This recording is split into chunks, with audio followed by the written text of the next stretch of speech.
Welcome to Breaking Silence, a safe and brave space where we have real conversations about race in America.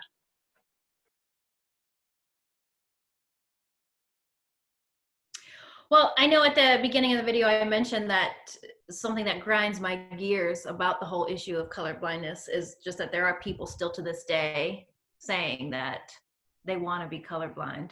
Mm-hmm. They're happy that they're raising their kids as such or whatever. So I did want to address that. It's so weird because on the one hand, like that grinds my gears, right? I don't want people to say that they're colorblind, but then you've got, like you said, the Ariel casting of, a Black woman. Hallie is going to be Ariel in the live action once we get out of this pandemic, and people are in an uproar about that. So, and in that case, they're not being colorblind. They want to be true to the history and the story. So you see examples of people like highlighting their colorblindness in day-to-day interaction. Then you see examples of, okay, but we can't be colorblind here. We're not going to do it here. We're not going to suspend that in this case. But one reason why I've come to disagree with it and really be upset by it is because now when I hear someone say that they're colorblind or that they don't see my color, they see me first and they see my color later, it really makes me feel like, A, they're being inauthentic. If I could be honest, like that's how I feel. Like that's not an authentic. You're not being authentic with yourself. You're not being honest with yourself or me. And B, you don't see me. You really don't see what's going on with me. And also, I take ownership for that too, because when I allow people to be colorblind or when I normalize relationships that are colorblind, I don't allow myself to come to show up authentically and fully. I bury a lot of things. I keep quiet about things. I move on quickly past things. And again, my relationships are not as authentic. And I do want to say that this is in direct contrast with how I grew up, because I remember growing up very distinctly in the 90s where being colorblind was the thing. You would want, like, I would want my friends to be colorblind. I would want my friends' families and parents to be colorblind. That's what I wanted. But now that I'm thinking about it as an adult, why did I want that? Because I just wanted to be the same. I didn't want anyone to see me as different. If I was hanging out with Black people, I wanted to be Black. And if I was hanging out with white people, I wanted to be white. I just wanted to be like whoever I was with. So two thoughts I had when you were sharing that. In the beginning of what you were saying, you were talking about this kind of like, oh, white people will say, I'm colorblind, but then they're upset about the casting of Black Ariel. And I think there may also be confusion from folks in the white community too, when they hear someone who is Black say, well, colorblindness is not helpful, but I'm celebrating this colorblind casting of Hamilton. So it is a very complex like there's just all of these different, I think, facets to it. And let me be really clear on like how I'm expressing that too, because I think that the dynamic between the two separate groups is not the same, right? If I am preaching as a white person that I'm treating everyone equal and I don't see color, and then I'm upset about this casting, that does feel like it's hypocritical to me.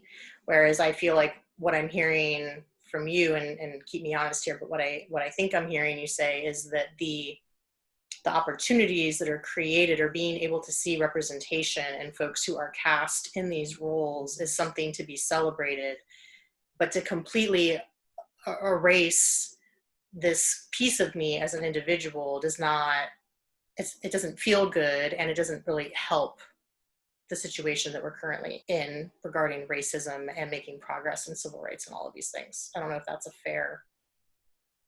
Yes, and it's also detrimental to the person. So if you think about children, if you think about, the actual person, it's not moving our culture and society forward, and it's encouraging that, in some cases, self-loathing feeling in the actual person, in the child, in the person. So I'll kind of share a little bit about my own journey with all of this, because when this topic first came up between Aziza and I would say like, well, I don't know as I use colorblind, but I would say like I don't put color first, or I don't see color first, or like I see you as a person versus a black person. Like you are my friend, not my black friend. And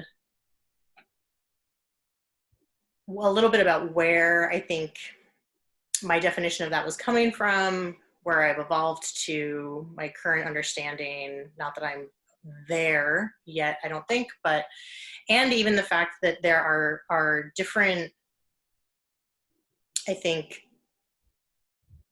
even within the white community, when people say they're colorblind, I think that there are different ways that people act on that, and there's different ways that people identify with that description. So I wanted to share a little bit about that as well. So for me, it was really that, you know, if I meet somebody, and some people you click with and you're friends with them, and some people you don't click and you're not friends with them, and that's fine. Like that was my criteria, right? I'm judging people based on how well we get along. Are you an honest person? Do I think you're, you know, respectful? Whatever things I'm going by.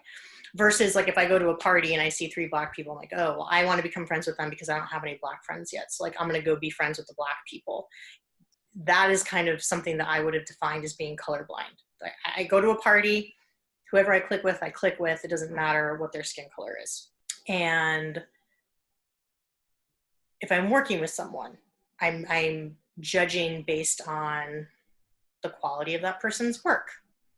I'm not thinking you're my white employee, you're my black employee, you're my Latinx employee, you're my Asian employee, Native American employee. It's just you're all employees, and I am looking at ratings and all of these things based on the work you're putting forward.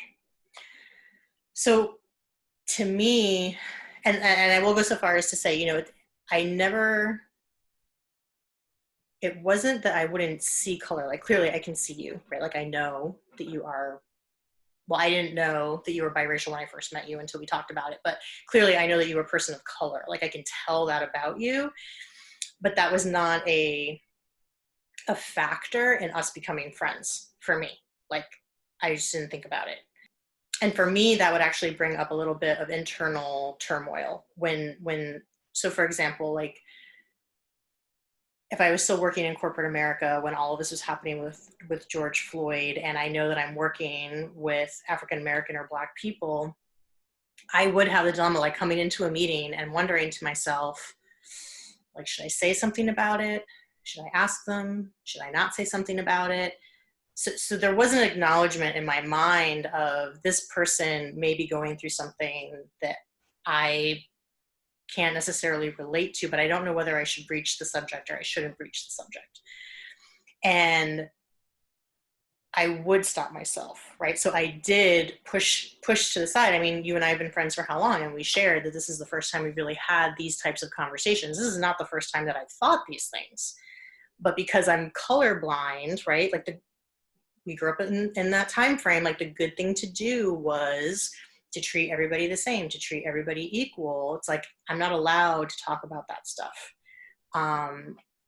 One of the TED Talks that we watched in our research, you know, he talked about like don't use the word black. I mean, even that 2 to 3 months ago, I only used African American because to me, saying somebody was black, I thought that was going to offend that person. So the idea of color blindness was about not offending others, about not making things uncomfortable, and really trying to assess the people that I had relationships with in my life, or the way that I was judging people's work or whatnot based on equal things.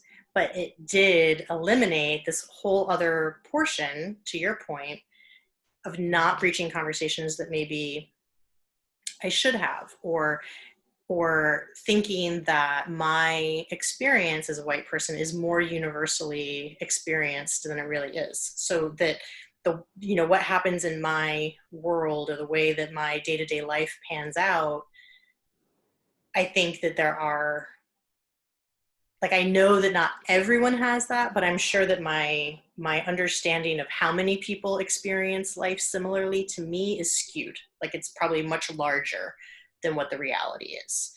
Yeah. And so when you were saying like my Black employee, my Latinx employee, my Asian employee, where I'm all treating them the same and rating them the same, you are that in your mind, that's a good thing. And in theory, that's a good thing. But what we miss out on is that by the same equals the white experience. Mm-hmm. If I'm treating them all the same, everyone is equal. What you're really saying is everyone is like me.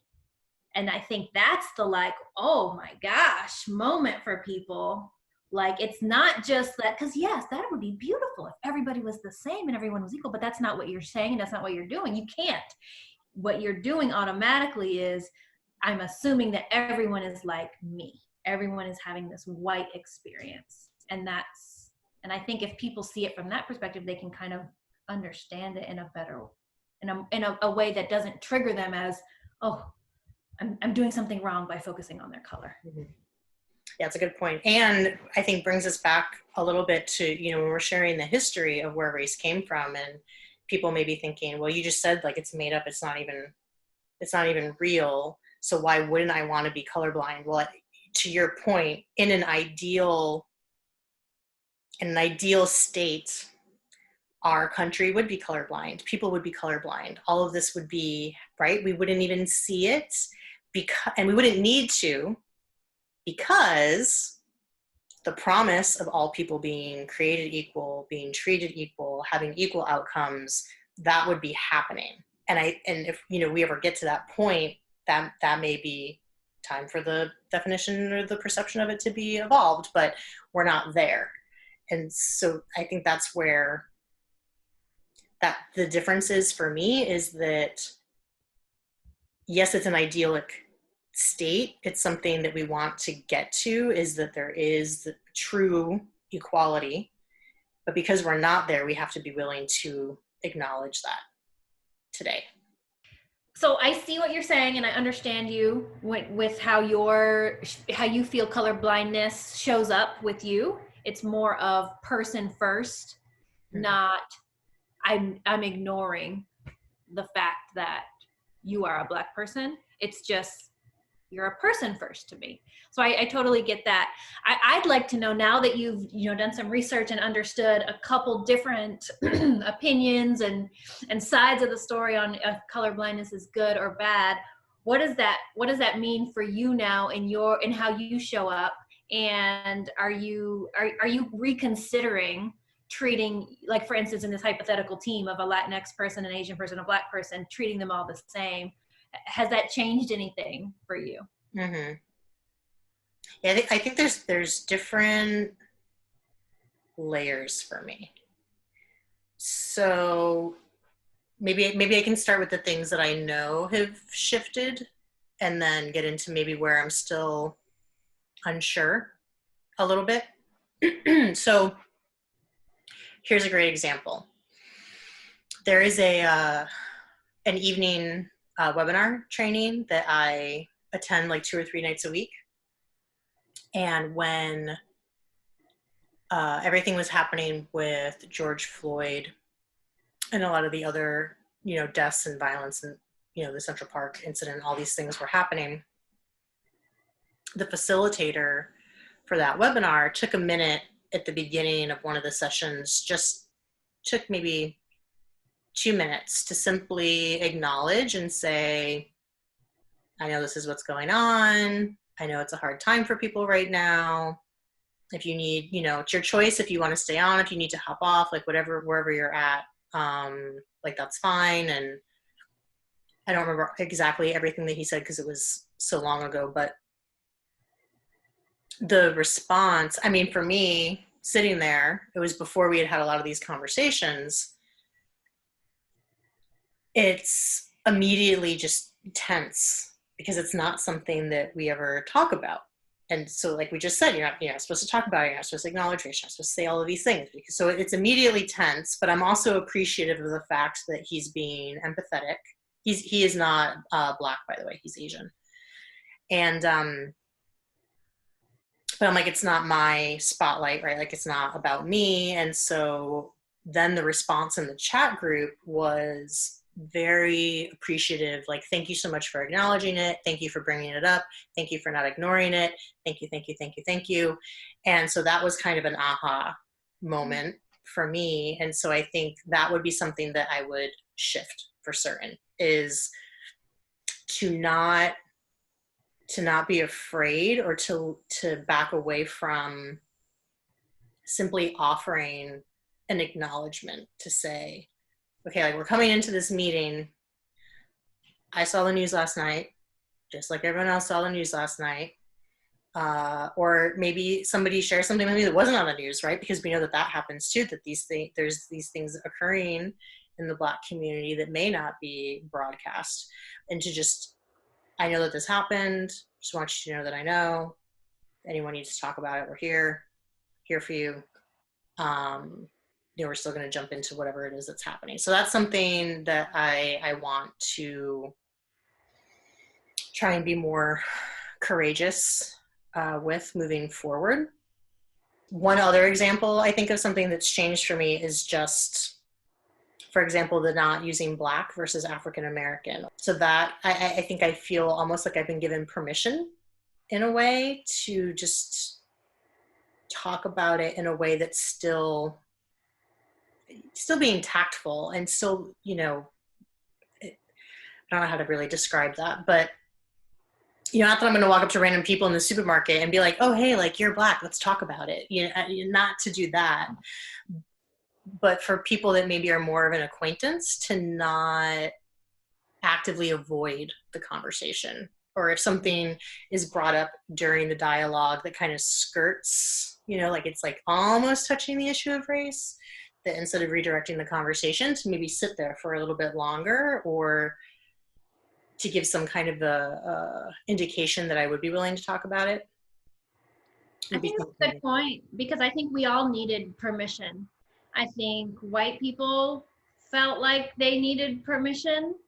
And I feel like also Black people to a certain degree, and of course I can't speak for everyone, but I feel like Black people needed permission too, that, hey, because when we've talked about this a lot too, is that sometimes it's a matter of survival for Black people to keep these things hidden and to support colorblindness in some aspects, right? And so I think we all needed permission, and hopefully that's what this time in our country is facilitating, that it's not just permission, like permission's first step. So we have permission, now we have a responsibility, like as a leader of a team, to say, hey, this happened in the news tonight, let's talk about it. And I think not just let's talk, does anybody have anything to say? Let 3 seconds of awkward, tense silence go by and then get into your content, but actually give it the time. Mm-hmm.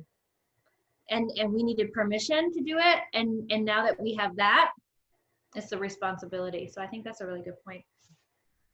And something I'd like to add on to that too is that it's permission and responsibility, but not entitlement. I think that that's a fine line. So for example,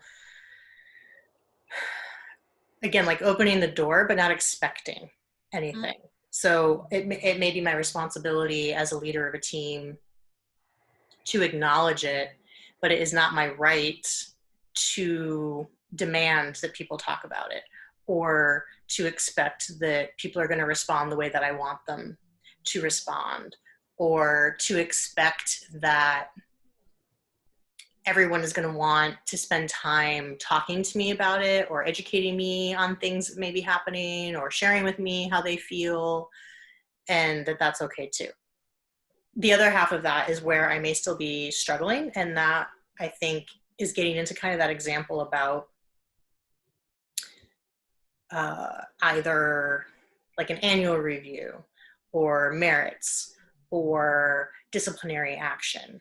And I'm hesitant there, I think, because the opposite side of not being colorblind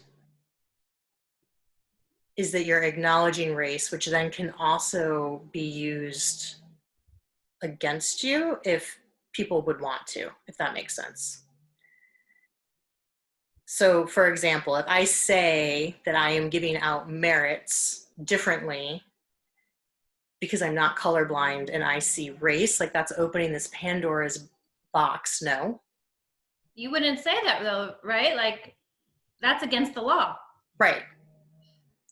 But like that's the example that you brought up is like if I'm having annual reviews, am I treating people differently now that I'm saying that I am not colorblind? So I feel like there, you know, if I'm doing evaluation of work, I think my current answer is no, that I'm still, you know, holding people to the same standard and a consistent standard based on what our goals are, right? And what we have to accomplish and what our performance measures are. I think that's kind of an extreme example for me. Like I think Okay. it's where we fall, where the change needs to happen, in my opinion, is in the middle. It's not on the two extreme ends of like promotions and performance reviews and ratings versus not saying anything at all. I think it's in coaching conversations, it's in team meetings when you're having brainstorming sessions, and one person, you might notice that one person who is white is speaking over people of color, or you might notice that you're coaching somebody through a behavioral gap on their part, and maybe in your mind, instead of approaching every conversation the same as you would with anybody else on that behavioral gap, you might think to yourself, oh, I wonder why this person is coming from this perspective, and with all that, the history and the way they show up in the world and what I know affects this group of people differently from white people, maybe I take a different approach, or maybe I start with some different questions first. So I think it's like framing up your mindset and maybe not assuming that, for instance, you feel welcome in the workplace, so I feel welcome in the workplace. You see promotions as a viable opportunity for you in a reasonable amount of time. This person might not see that, so they might act in a different way. You might have to coach them through things a different way. Some things like that. I think it gets really tedious, really complex, but it's in the middle. It's not on these like big milestone moments like your performance review. Yeah, that's fair. And I mean, I went there because I felt like that was the example that came up. I think you trigger another thought in my mind, which had come up for me while I was kind of researching all of this and thinking about it. And that is that this concept of color blindness or avoiding conversations that have to do with race, I realized for me is also not the same depending on the race. So for example, in the, or like in Hispanic community or Latinx community, that we would talk about these things, right? And to your point of like coaching or things along those lines, I would approach those conversations with somebody's background or experience, at least in mine. Not that I'm making assumptions about that person, but I'm approaching the conversation from a different place. So for example, let's say it's somebody who has moved here. They didn't grow up in the US. English is their second language. And I'm noticing that they're either having challenges with like assertive communication, or they're having challenges with their confidence level or whatnot. There are different factors that may exist for that person than exist for me having grown up here. And so, not that I'm walking into the conversation with them and saying, hey, like, are you feeling insecure because like you moved? Like, that's not how the conversation's going, but to simply make the space for that, to say, help me understand what's going on. And if they do open up, and maybe that is something, like I have had conversations like that where the person says, like, I get nervous in front of a group of people because I'm constantly translating in my mind and I can't think of the right word. And when I can't think of the right word, like I panic, right? I freeze. Okay, like we can work with that. Like we can work through that together. So those conversations do happen, and I'm comfortable with them for that group. But it was like a whole different animal when I would think about it for the Black community. And I'm still working through all the reasons why that may be, but one of the most obvious ones is just the amount of history and like the weight. Like I know I kind of keep saying that, but like the heaviness of it and all of that comes with that conversation, and the unspoken context between things, or being uncertain about how the other person's going to respond to you. And maybe, I mean, it may even be pieces of guilt, not that I personally, like I can't say that I'm personally feeling guilty for things that happened however many hundreds of years ago, but just the high stakes emotions that come with all of that. It was like, it just made it taboo. Or whether it was the socialization of being colorblind is good and talking about this is bad. Like, I don't really know all the reasons why. I just know that there was this very clear distinction for me where I can talk with people from other groups about it and feel comfortable and not avoid it, but not with my Black friends. And maybe this is a conversation that just needs to keep happening and needs to keep evolving, because I also acknowledge that it's a fine line between you know, saying something that's illegal, that, right? Like you don't want to, you don't want to be colorblind, but you don't want to be so focused on race that you make people feel uncomfortable, or make people feel like there's preferential treatment, or that you start talking about things, like you said, like that are just like, you don't just go up to anybody and start talking. Like you don't just go up to anybody and be like, oh, are you feeling less confident because you're the only person of color on this team? Like you wouldn't do that, right? And so because it's such a fine line, and the law comes into it, and you want to show up as supportive and inclusive, but not like have your curiosity or your talking points come off as inauthentic microaggressions even, I realize that it's tricky. So I think there's probably a lot more to this conversation on what to do next once you realize that you're not colorblind, but it starts with your mindset. And I think it starts with all of us. And again, that permission and that responsibility to call something out or acknowledge something in the room. And it might just be something as simple as, you know, team, we realize we're homogenous. Like we look around the room and there's only white people on this team. So what are we missing? What points of view or creative solutions do you think we're missing? And just acknowledging that fact, and then talking through how we're going to get better or solve for that, or whatever. Or if you do have a person of color on your team, maybe taking that person as a partner, being honest and just saying, listen, this is, I want to be vulnerable with you for a second, and talk about yourself instead of that person. Maybe though, it depends, because some Black people would be like, don't put me in that situation, don't call me in there.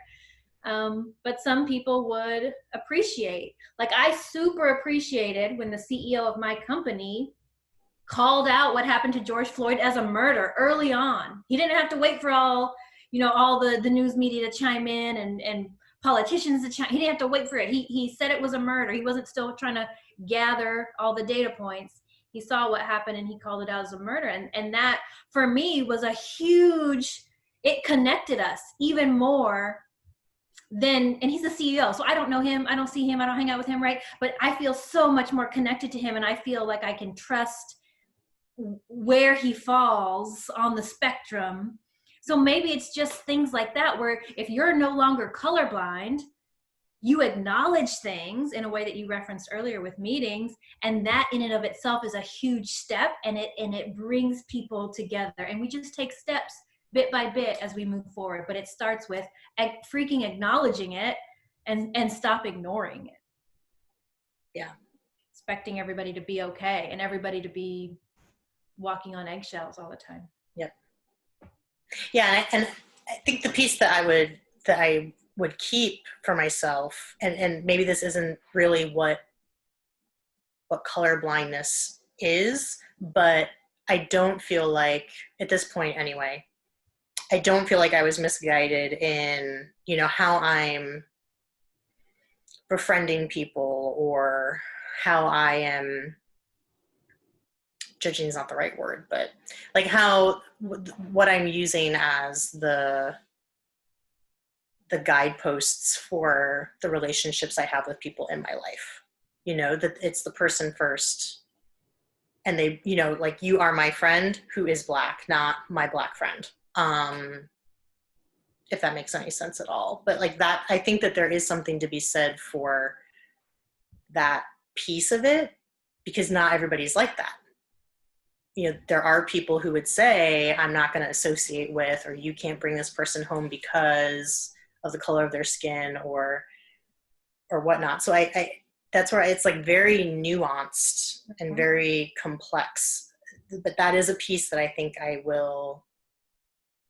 going to continue and to hold on to for myself. Even though all of these other aspects of it may be changing and evolving. And even to, you know, we talked to a mutual friend, and, you know, her experience of colorblindness is even different than what my experience is. So I'm not saying that the way that I identify with it is universal to all people either. You know, her experience growing up and she was actively taught that so her parents did talk to her about race and said, like, don't acknowledge it. You are colorblind. Treat all people the same.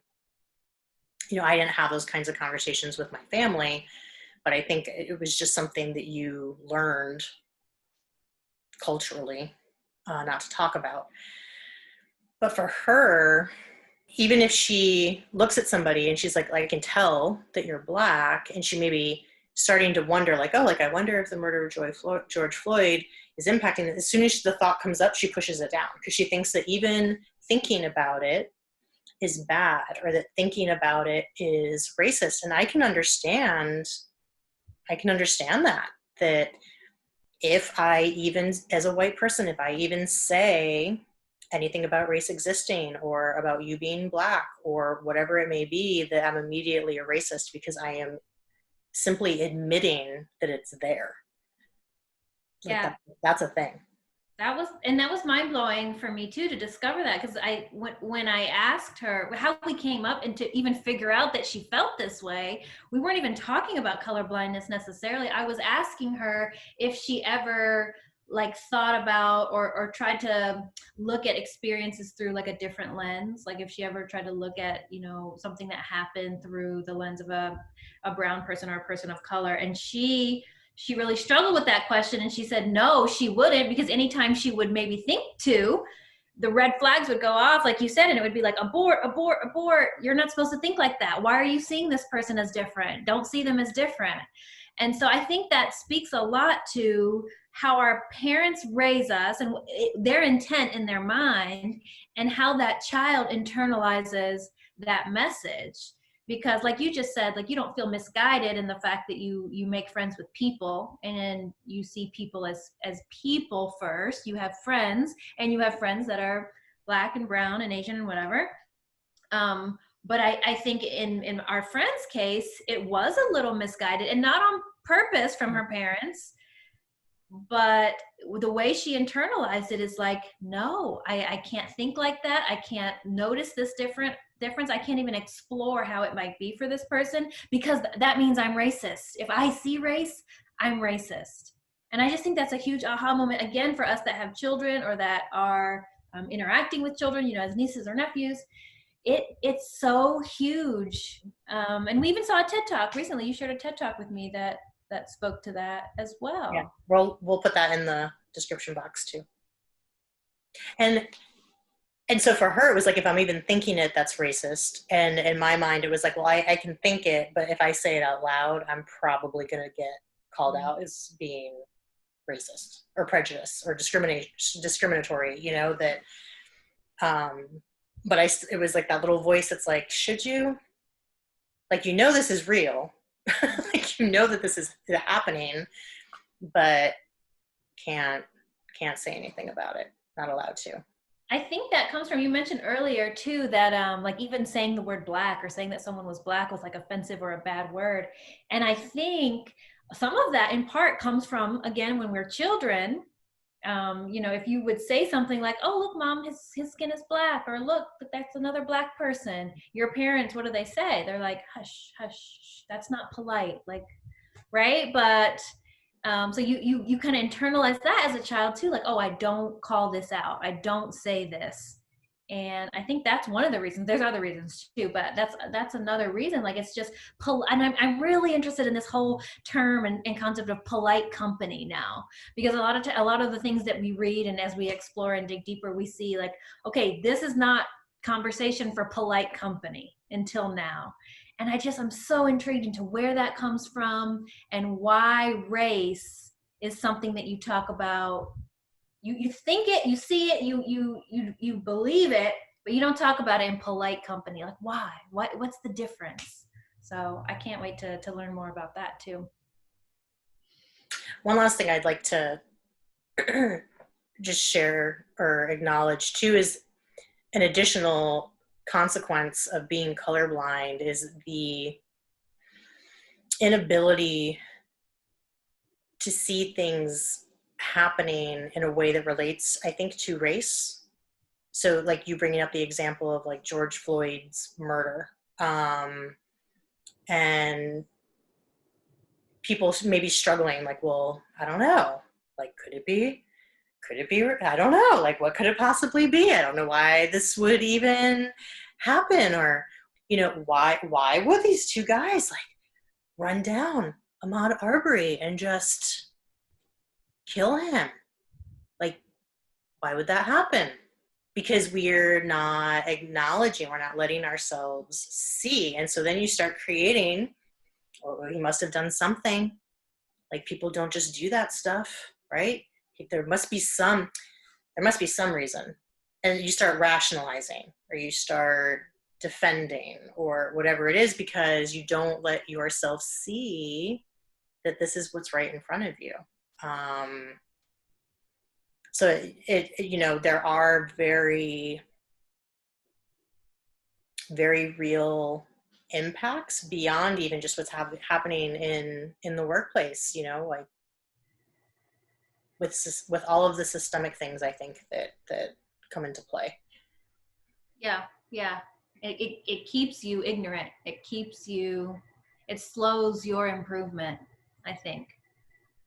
So that's a good point. So I think from my perspective, I want you, and I want my white friends and family, I want you to see me. I want you, and I know that this is different. This request that I'm making, what I'm saying right now is different than maybe how I've acted and how I've supported color blindness in my inner circles before. So it's also a transition, and I think I'm going to have some conversations about it too, just because it's so starkly different. But I want to be seen. I want people to understand that I do carry some heavy things with me. I have some thoughts, some negative self-talk. I have some questions that white people don't have, right? That you don't have. You don't stand in line for a long time, and if somebody doesn't acknowledge you, wonder if it's because of the color of your skin. It could be a service issue. It could be because of I'm brown, but it's really hard for me to not let that thought seep into my mind, for example. So I want to be seen. I want my friends and family to know and hear me as a Black woman, and to be curious. I think that's what I want more than anything for my inner circle.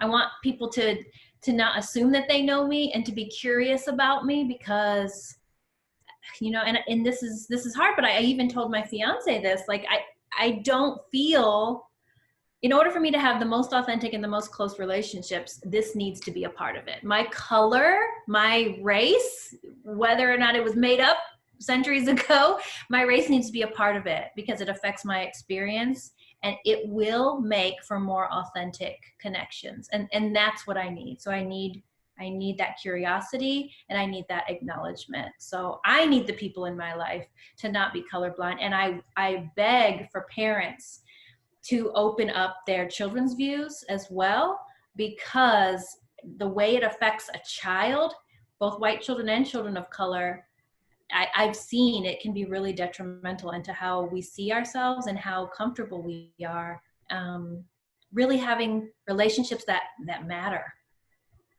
I think if we're going to talk about call to action, I would say, I would just suggest that you take a look at how you were raised and how color blindness came up, either did or did not come up in your childhood, and what value you see in it now. And if you do see value in it, just to ask yourself, what value is in it for you, and what value is in it for the people of color in your life, and just do some self-exploration about that, knowing at least from one Black person, what I would like. I would add to that where it may be holding you back too. So again, nothing, no pun intended, but it's not black and white, right? It's all gray, and there's all of these complexities. So where do you feel you see value in it, and where is it holding you back? And where is it getting in the way? And maybe where have there been moments in the past that you can look at now and say, like if I knew now or if I knew then what I know now, maybe I would have done or said or thought something differently. And then how can I carry that forward as I progress on this journey? So. Well, let us know what you all think and how you define color blindness, and how that may or may not be evolving in the current day. Let us know in the comment bar and connect with us. We're really interested to know how you're feeling. As always, wishing you the strength and the clarity to realize that now is not the time to be fragile. Yes, and as we mentioned, we put a ton of resources in our description box, so feel free to take a look at those. If you feel so compelled, like, share, engage in conversations with those around you. And as always, as you're leaning into all of this, choose kindness, everyone. See you next time.